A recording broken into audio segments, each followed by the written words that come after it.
अपने माँ बाप को खा गई, फिर महीने भर के अंदर ही अपने पति को। जानकी अपने मामा मामी के घर रहती थी। मामा तो जानकी को बहुत प्यार करते थे, लेकिन मामी को जानकी का उनके घर रहना पसंद नहीं था। वह जानकी को अभागन समझती थी। हर समय जानकी को जली कटी सुनाती, लेकिन जानकी बेचारी चुप रह जाती, कभी कुछ न कहती। सोचती किसी न किसी दिन मामी का बर्ताव बदल जाएगा। लेकिन एक दिन जब जानकी ने अपनी मामी को कहते सुना कि सुनो जी, कल सुबह ही अपनी विधवा भांजी को यहाँ से रफा दफा करो। पहले तो अपने माँ बाप को खा गई, फिर महीने भर के अंदर ही अपने पति को चिता पर चढ़ा आई, और अब जाने किसको डसे। गायत्री अपने पति निरंजन की थाली में रोटी परोसते हुए बोली, लेकिन वो बेचारी अकेली जाएगी कहाँ। पति के चिंता जताने पर वह बोली, मैंने क्या तुम्हारे खानदान का ठेका ले रखा है। दरवाजे के बाहर खड़ी जानकी अपनी मामी के मुंह से कुछ और न सुन सके और अपने कमरे में आकर अपना सामान बांधने लगी।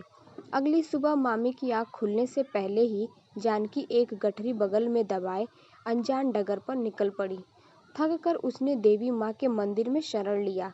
सुबह का प्रसाद खाकर वह काम की तलाश में निकल पड़ी और एक बुटीक में उसे सिलाई करने का काम मिल गया। दिन भर काम करती और रात को बुटीक में ही सो जाती थी।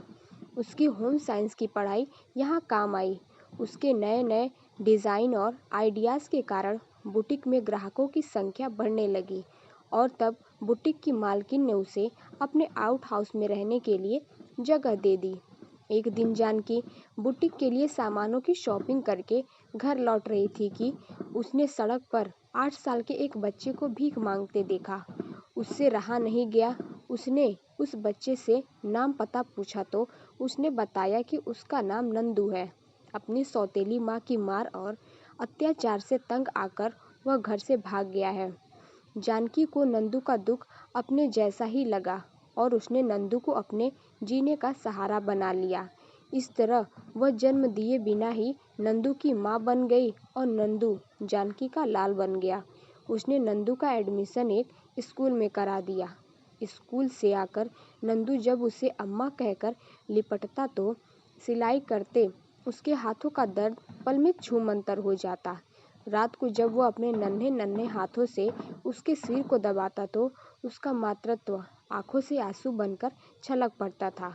जानकी का स्नेह पाकर नंदू भी अपने सब दुख दर्द भूल गया था। उसके लिए तो जानकी ही पूरी दुनिया थी। दोनों अकेले अकेले अधूरे थे। एक दूसरे का साथ पाकर दोनों पूरे हो गए। रक्त के बंधन से मुक्त होते हुए भी दोनों एक अटूट बंधन में बंध चुके थे। आज जानकी और नंदू एक दूसरे के लिए काफ़ी थे। उनको किसी तीसरे की ज़रूरत नहीं। नंदू भी जानकी को बहुत प्यार करता था। उसके बिना रहना मुश्किल था। तो दोस्तों, कैसी लगी कहानी कमेंट बॉक्स में ज़रूर बताएं। Thanks for watching.